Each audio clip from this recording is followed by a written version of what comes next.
What's up, everybody? And come on.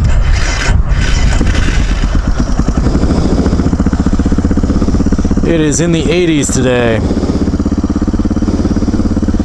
And guess what I realized? Earlier today, I was making a vlog, waving my hands around, talking to you guys about the new Netflix series DareDevil Season 2, and a little bit of Season 1. And guess what happened? My camera did not have any audio hooked up to it. So that was lame. So I saw this not too long ago. I just finished the second season. And first season was really awesome, really good. Good introduction. Good investment with everybody. And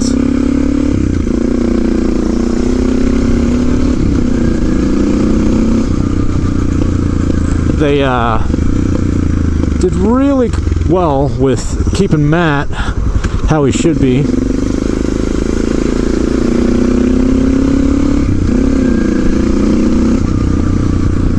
Nice. This thing's handling really well right now. I don't know why. I think it was because I let some of the air out of the tires. Like I should have.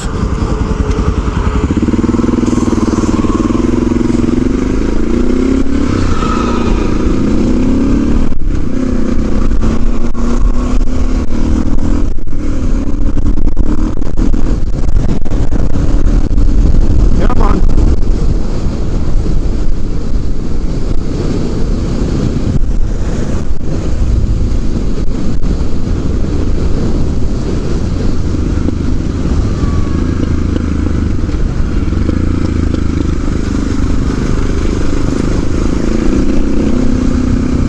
But yeah, they did really well. They have Foggy Nelson and Karen Page, who are big people in the Daredevil universe. They show up a lot, although Karen doesn't really know Daredevil that much, or Matt. She just kind of like follows Daredevil, but they're always working on the same stuff. It's kind of like how Lois Lane and Superman operate, except Superman's around a lot more as Clark Kent. But go.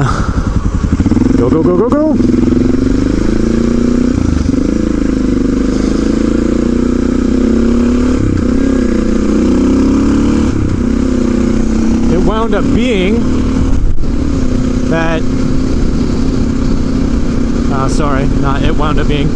it was really good. I liked it a lot. I gave you guys a better view, hopefully. I liked it a lot.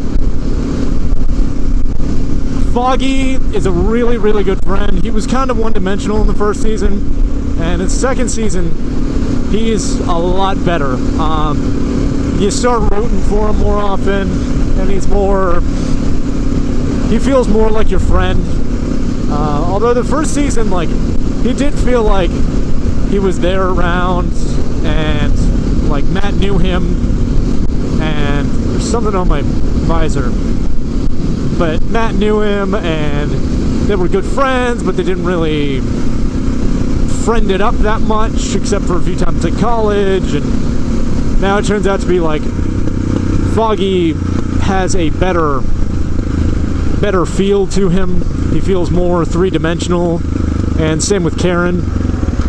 Karen in the first season is like, the only time you really see him is she's shuffling papers, running around, and crying. Which I understand, like, the first season her world falls apart, so it's kind of hard to portray anything else but that. And, so, the second season takes place right after the first one ended, really. I mean, it's been like a month or so, or 6 months, or it's been a little bit, but not long.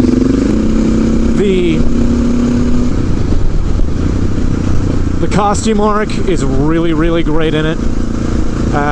More towards the end of this first series, you see how Matt starts with basic things you could buy at a store, like a military surplus store, or just a home improvement store and all that kind of stuff.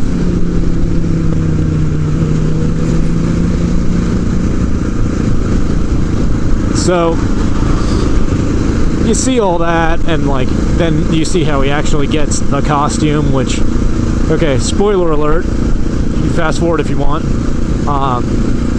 Gladiator makes it for him, which is a giant cameo or nod. And he's also making, like, Gladiator's kind of a tinkerer, so he like makes stuff for Matt Murdock, and Matt is hanging out with him every once in a while, and you can see stuff in the background, and you see, like, you kind of don't know who he is the first season, but you see him in the second season, and Matt's like, I need some armor, because you made Wilson Fisk some armor, and that's great stuff. So if you could, like, save my life, like, it would save my life, actually, if you would make me some armor. So he does, and at one point he's like, they make a deal basically, because Kingpin either has people bought or he takes things by force, and he took armor from this guy by force, and he at one point makes armor for himself, and it's basically knife proof.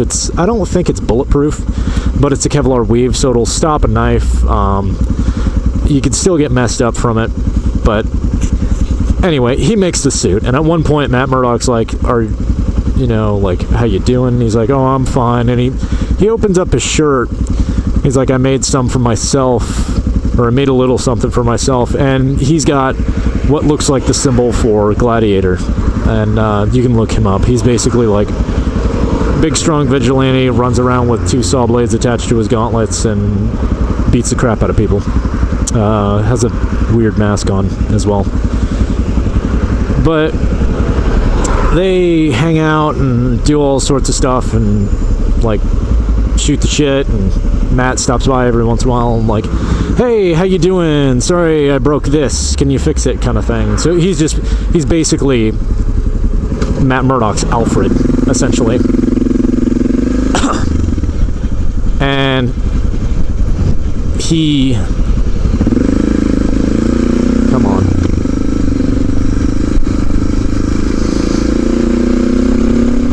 pick a lane, truck.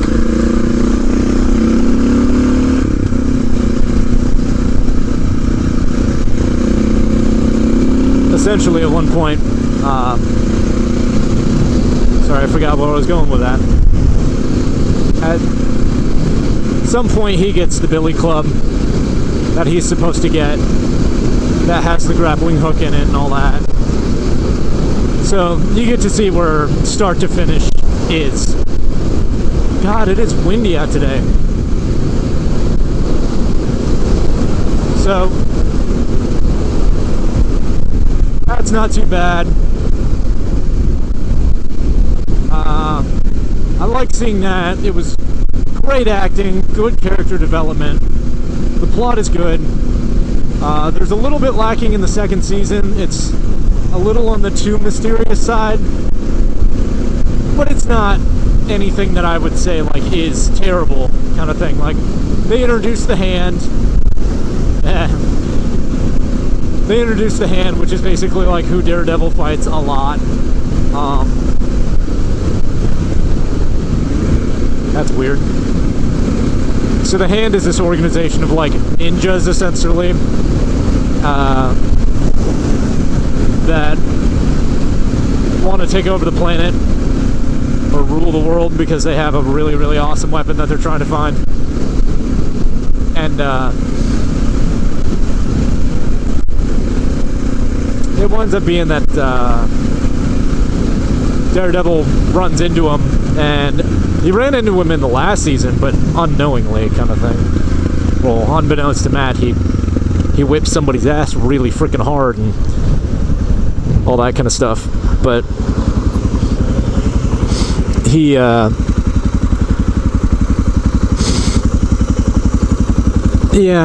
fights the hand a bit and all that kind of stuff, and it's they show up, and they're the main antagonist in this.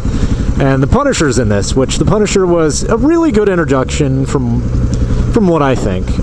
You don't really get to see much of a backstory on Frank Castle, but the whole thing revolves around him as a subplot. So at first you think it's all about Daredevil and the Punisher not getting along, which there is a scene that's got Daredevil tied up to a chimney on a rooftop, and it's pretty much shot for shot, word for word, frame for frame, right out of the damn comic. The Punisher duct tapes a revolver in Daredevil's hand, and Punisher's just like, this is what I do because I'm more of a man than you are, and you're not man enough to finish the job. So this guy will be back on the street in 6 months, a year, and he'll hurt somebody else. I put him down, and when I put him down, it's done. I do the right thing. And this is where Matt Murdock, being the whole Catholic person and the less anti-hero, says, no, that's not for me to decide. So the show does a really, really good job of making you think, like, well, what is the right point? Like, when do you have to actually kill somebody? Because at one point, I mean, the system fails. Sometimes it does. Sometimes people get screwed over, and the system just doesn't work.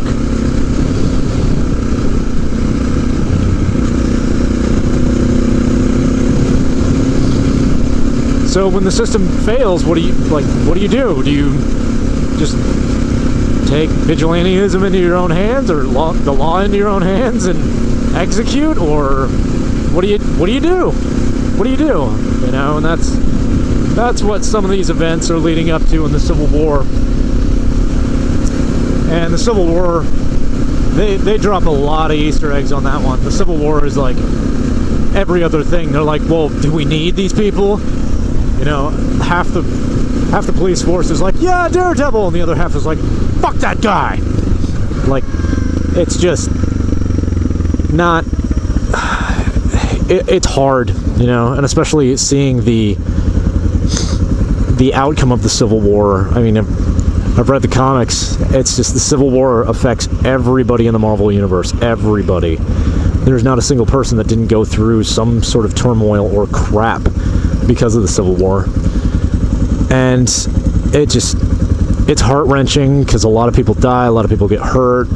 Thor kills Giant Man, I believe, which, hey, at some point he's not actually introduced in the Marvel Cinematic Universe, but Giant Man's a good guy, and he's basically like the reversal of Ant-Man, make himself bigger. Well, Thor just shoots a lightning bolt right through his chest, and he's like, yeah, I don't care. It's not really Thor, it's like, it's a clone of Thor-ish thing that Tony Stark makes. So, it's kind of like, not good. Or not good Thor, but it can wield the hammer kind of thing, because the hammer thinks it's the real Thor. It's confused. It's the only time Mjolnir has ever been confused. Although other people have picked up the hammer because they're righteous enough. But overall, if I had to, like, throw some stuff about it out there, good story, good character development, actually tangible plot that's like something you could sink your teeth into. Just overall great. And if you're looking to get into the Marvel Cinematic Universe, it does a really good story of telling you how Daredevil actually came to be, which the original is kind of and over the years they've adapted it to be a little more real-ish. I mean, as real as you can make a mutant. But Matt Murdock, basically when he was super young, his dad taught him to be a good person and all that kind of stuff, and his dad was a boxer. And so at one point, his dad, like, is paid to take a dive a lot, but he doesn't, so the mob goes after him and kills him. But before that happens, Matt goes blind, and when Matt goes blind, he is pushing an old man out of a way of a truck, and the truck dumps a vat of chemicals on him. And originally he just gets hit in the head with the vat, and like the radiation pierces the drum of chemicals and screws with him. So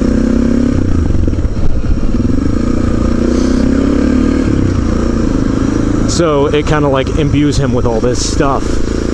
That was bad. And so over the years, like the vat has opened and spilled stuff on him and in his eyes, and it gave him a radar sense. He's very agile. He has super hearing, super sensitivity. He can feel ink on paper. He's hypersensitive to everything, which in real life that would just be terrible, because there's no way to like stop everything. Like everything would just be too damn loud for you, and you'd be too sensitive. You'd feel hot and cold so bad. But no, he can do a lot. So it's basically like a heightened fake radar. And Marvel's done a really good job over the years of trying to like have Matt Murdock not be able to explain fully what it is.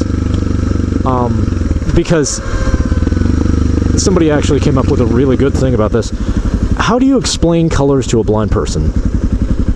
You know, it's something that's not really tangible. If they were born blind, when you explain red is what? Exactly. You can't. Red's nothing. Red's not a thing. Like, yeah, you could say fluffy. Fluffy has a texture to it, I guess.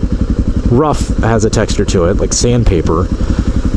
But colors are just something that's not there. So when you explain hearing to a person with sight, or relying on hearing, like how do you perceive this, you can't explain it. Because when you think like, oh, well maybe I just like this sounds like this, or this has the color of this, and because I think Matt explains in the comics at one point, he's playing piano and he's like, C sharp has the color red, B flat is like a rough rain, or like a soft rain. You know, it's all sorts of weird and screwy, but you know, that's the best way you can explain it. But yeah, overall, it's just, I think they did really, really well. I can't wait for season 3. You guys should go check it out. I really recommend you do. And even if you haven't like been caught up with the Marvel MCU, you should. It's a good story and by itself. You know, you don't have to really know much that's going on. Although there is heavy references to what happened at the end of the Avengers and at the end of Avengers 2, but that's just Easter eggs for people that know what's going on. If you don't, it's fine. You're not going to miss like any huge part of the plot. I love you guys. See you later.